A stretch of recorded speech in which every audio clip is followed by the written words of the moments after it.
The late 18th century is often held to represent the high point of mechanistic materialism, a universe of dead matter interacting through blind Newtonian laws with only the most distant conception of God, that of the deists, where God merely sets the world into motion and remains otherwise forever in serene, distant isolation.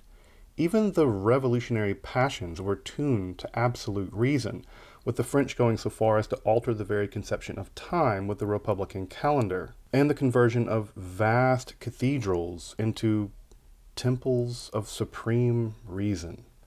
In art, neoclassicism ruled the day with its huge compositions carefully constructed on Roman models, but with Enlightenment values. Given this environment of materialism, strict Newtonian physical laws, and the supremacy of reason, the emergence of the greatest English poetic prophet seems all the more incredible. William Blake would probably leave behind what is, I think, the most artistically, poetically, and spiritually powerful system of mystical mythology in the English language. Yet, despite his appearing in virtually every anthology of English poetry and literature, his prophetic or mythological works remain virtually unknown even to those interested in the history of Western esotericism. In this episode, in collaboration with the really wonderful art history channel Several Circles, we're teaming up to treat Blake as both a truly maverick artist, but also a truly prophetic figure. Make sure to check out Several Circles episode. It's in the card above or in the links below, and subscribe to their channel for great content on art and art history. And of course, if you're interested in magic, hermetic philosophy, alchemy, Kabbalah, or the history of the occult, you're in the right place. Make sure to subscribe and check out my other content on topics in esotericism, including curated playlists on various topics on that subject. Also, if you want to support my work of providing accessible, scholarly, and free content on topics in esotericism here on YouTube for free, I'd hope you consider supporting my work on Patreon with a one-time donation to the channel, or you could just use the handy-dandy super thanks option down below the video. But now, let's turn to the mystical and prophetic genius of William Blake. I'm Dr. Justin Sledge, and welcome to Esoterica, where we explore the arcane in history, philosophy, and religion.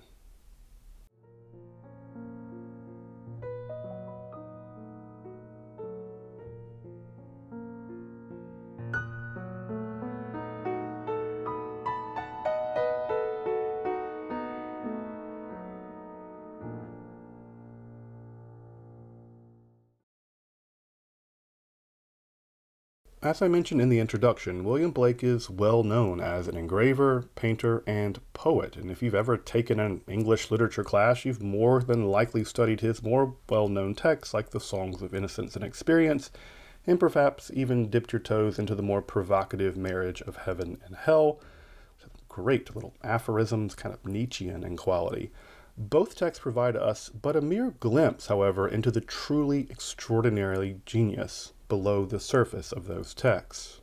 What is lesser known in that the years that followed the production of those admittedly early texts, Blake began to produce engraved masterpieces whose artistic and visionary genius is unparalleled in the English language.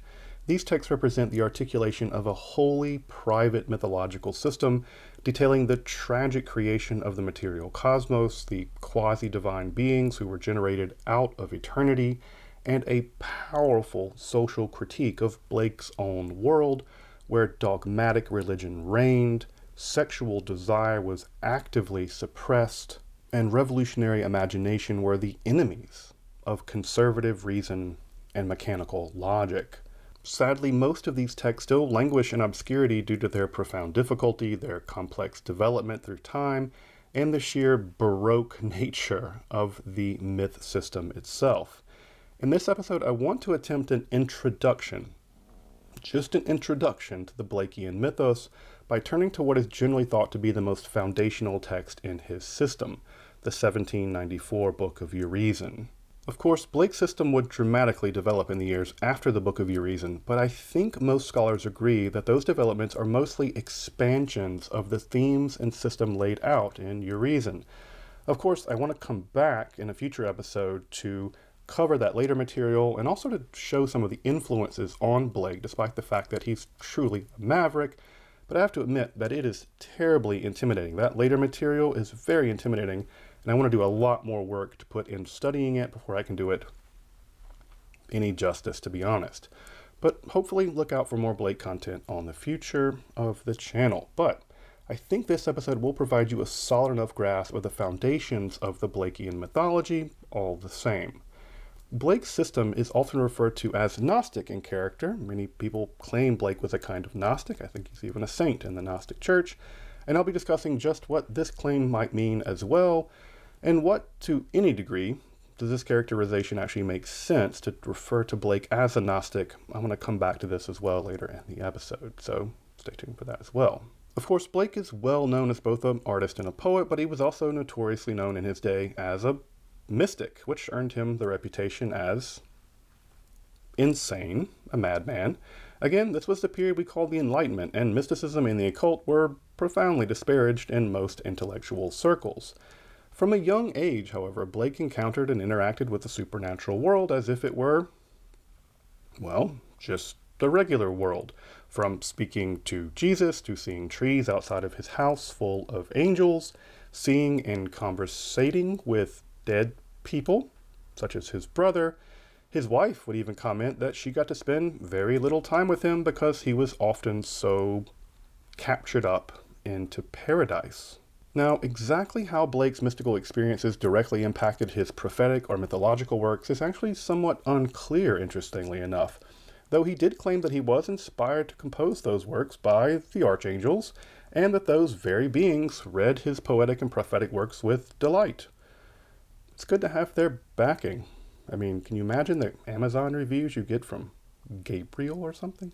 In this way, Blake seems to be both a mystic and a prophet at the same time, both experiencing a range of profound visionary experiencing, from witnessing God at his window as a child or the devil on a London staircase, but also speaking on behalf of angelic or divine beings to reveal something profound about the origins and destiny of all of reality, but also to engage in sustained cultural critique.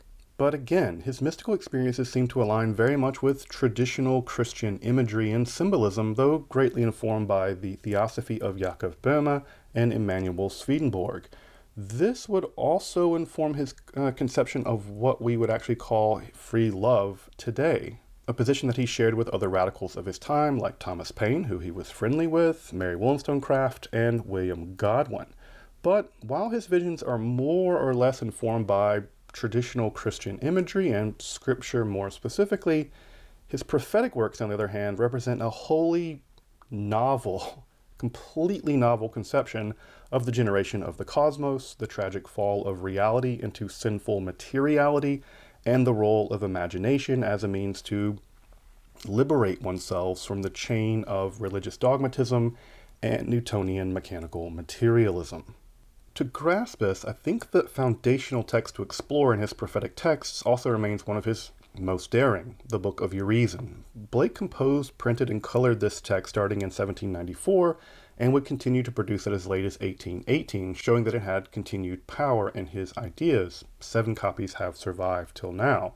It's printed in 2 columns, probably in imitation of traditional biblical printing, which is keen, maybe even ironic, considering the text is revolutionarily heterodox, retelling the creation myth found in the book of Genesis in a very different way. The text begins in the vast pre-creation world of eternity, in which emerges a being who turns upon himself as an abstract ego, separate from the vast totality of his fellow 4 Eternals. In this turning to himself alone, he comes to take himself as that totality itself, and thus separated off from the Eternals. In this process, he begins imposing artificial order upon himself through fierce and uncompromising laws, specifically the laws of religion as a suppression of the primal energy, but also the laws of Newtonian mechanics, which deny the creative power of the imagination. In imposing these laws, he plunges himself out of the world of the Eternals, marked by just that energy and imagination, thus entering into a completely egocentric world of law and reason, though at this point he exists only as a self-contemplating shadow, as Blake has it. Into this pre-creation, Urizen, and you hear his name, Your Reason, is meant to directly implicate the reader as having undergone this process in the world of alienated rationalism. Urizen himself dwells for ages upon ages in this primeval darkness of legalistic egocentrism, composing his laws on books of brass, and by the creation of this law, he also creates, by negation, sin for the first time. In this world of flames which burn but produce no light, through these ages of abstract self turning upon itself, Urizen begins to compress what was his first purely spiritual nature as an eternal into the very laws he created. He traps himself in the laws he creates for himself. Of course, such laws could never apply to the Eternals. They are Eternals after all, so Urizen extends himself into the world of space and time, the hideous world of physical reality. Once alienated from the world of the spiritual Eternals, the counterpart of Urizen, Los, is rent from him and is tasked with managing this abomination.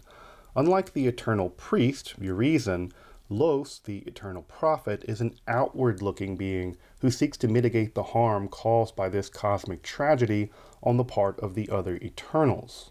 Though, unlike the other Eternals, Los has been caught up in Urizen's machinations and is tragically condemned to dwell in this dread world caused by his fall. Because of this, Los, represented as the eternally creative blacksmith, takes upon himself the dreadful task of aiding Urizen in his coming to be in physical form, partially out of pity, as we'll see, but also partially to trap him in the cage of Urizen's own doing. Forged out of the primeval elements of earth, air, fire, and water, Urizen comes into physical existence starting as a vast skull, which extends down into physical reality as a skeleton which, though horribly formed, eventually comes into existence as Urizen, the god of this physical cosmos and its religious and physical laws. He creates our world. Through several ages, the corpse god Urizen comes into being, through which his various body parts give rise to the dimensions, nature, and laws which govern our physical realm. Los, for his part, is horrified at this abomination, but rather than hate Urizen, the eternal pity appears, and it is from pity that the first rays of hope for escaping Urizen and his terrible world appear. From pity, fibers of milk, blood, and tears, the sources of life, emotion, and creative energy first appear, though with the appearance of pity, the Eternals were finally shut out of the disaster Urizen had wrought. The physical denizens of this world would be forever separated from them, aside from the tenuous connection via our spirituality, which for Blake is tied intimately, it's in fact indistinguishable from our creative imagination. But they sealed our universe with a vast void hemmed in by pillars and golden hooks, the tent of entrapment that the Eternals actually call science, a distinctly Blakean indictment of science devoid of creative, energetic power, just mere sterile, abstract reasoning. At that moment, pity becomes incarnate, ultimately rejects the sexual advances of Los, yet becomes pregnant just the same. This is probably a not so subtle critique on Blake's part of the state of sexual control men had over women in his lifetime, something that he found abominable. Pity, now formed as Enitharmon, the worm in her womb, eventually formed to become the first elements of human beings, or the birth of the human shadow as Blake has it, though this first birth is only greeted by a paralytic shock, as he puts it, by the Eternals. Again, these former Eternals were now plunged in all the more into the shackles of physical bodies, mechanical law, and formal romantic relationships. Even the energy of love was now to be contained within the confines of the monogamous family structure, something again Blake found with some degree of horror, probably inspired by Swedenborgianism. Enitharmon with flames flowing from her loins gives birth to her and Los's son, Orc. Now, Blake is probably getting the name Orc from Anglo-Saxon and Norse mythology, the same place that Tolkien got his term from. It's probably the case that Tolkien did not get it from Blake. Interestingly enough, in that mythology, orcs are quite bad, but in Blake's mythology, orc is a positive character. That same inversion will happen with druids in Blake's mythology as well. In fact, orc serves as a combination of his parents, pity and creation, thus becoming the embodiment of creative revolutionary zeal, as a means of rebellion against the legal and religious dogmatism of Urizen, the truly spiritual vocation as conceived by Blake. In fact, the cries of the baby orc summon all life in this otherwise vicious hellscape. Urizen, realizing that the pure creation of life itself would threaten his power, imposes the final constraints of law upon this creation, using the tools of the primal architect, including the golden compass of his Dark Materials fame, if you're a fan of that series. In his last act of creation before exploring the abyss he has created for himself, he places a garden of fruit from which Enitharmon will bear an enormous race. These scant references are the closest context we get with the traditional Genesis story in this Blakean masterpiece. In a mirror to the creation by Enitharmon, Urizen will also generate sons and daughters. Out of the primordial four elements, he will create four elemental sons, and from the monsters and worms of the pit will come his daughters. And from these physical elements will all of our physical world be ultimately completed. But his world would be bereft of truly productive life. All of the life he created fed upon death and suffering, as Blake has it. And in a final act to force the world to obey his will, he created a vast web into which he placed all life, true life, life that Urizen could never totally control, and into that most powerful trap. That web, that most deadly of all traps, was for Blake religion, the dogmatism which traps all creative life into the chains of ultimately spiritual death. With the net of religion created came hypocrisy, something like the only real sin for Blake. Human beings now placed in this entrapping net around themselves, and thus emerged senseless hatred, bigotry, and imperial violence. Blake deeply abhorred anti-black racism and slavery and supported the American and French revolutions and the dogmatic religion which he thought justified it all. For his part, Urizen realizes the horror of what he's done, but now enchained, literally and metaphysically, to this material reality, and weeping because of what he's done, he only closes his eyes, turning back in upon himself, to the very egocentrism which began this whole cosmic tragedy. All the while, the salt sea rolls indifferently across our globe as this work of titanic genius comes to a close. The Book of Urizen is a tour de force of prophetic poetry and would set the stage for the more dramatic developments of his myth system, and this summary is no substitution for reading it. You can read it freely online. Those later developments dive deeper into the world of the Eternals and their emanations, the female dimension of Urizen, Ahania, and the titanic, though unfinished work, Vala, or the Four Zoas. However, the basic symbolic structures and themes which are later found and later developed can be found in their embryonic form in the Book of Urizen, and that way it's a foundational text for understanding the Blakean mythos. Further, it's also a bit more approachable in its simplicity and brevity. Simplicity. Though it helps to kind of know what's going on in that text before reading it, and that's kind of what this episode is for. It's to equip you to diving into Blake's amazing world of his poetic mythology. I'd really recommend running out and reading the Book of Urizen after this video. Though, speaking of that mythology, to what degree can we call this system, or Blake himself, a Gnostic?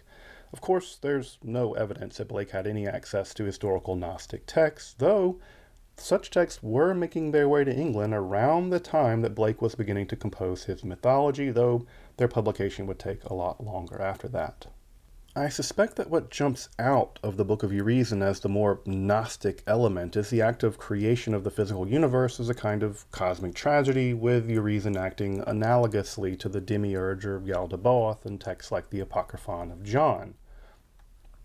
That's a fair point. They're interestingly similar in that regard. Though I think the similarities are not that pronounced and the dissimilarities are actually more prevalent. There's really no Sophia-like character in this kind of mythology. Urizen is wholly responsible for creation along with Los, and Initharmon is linked to pity, but not wisdom. She's not a Sophia-like character. Further, the important role of imagination in Blake's mythology isn't really linked to the ancient conception of gnosis. Again, Blake never really puts much emphasis on knowledge as a kind of salvific tool. In fact, he was really skeptical of abstraction and abstract knowing in general, and the ancients generally held a low opinion of what we would now and what he would then call imagination. Just think of Plato's divided line, where aikasia is fundamentally contrasted with noesis or something like gnosis.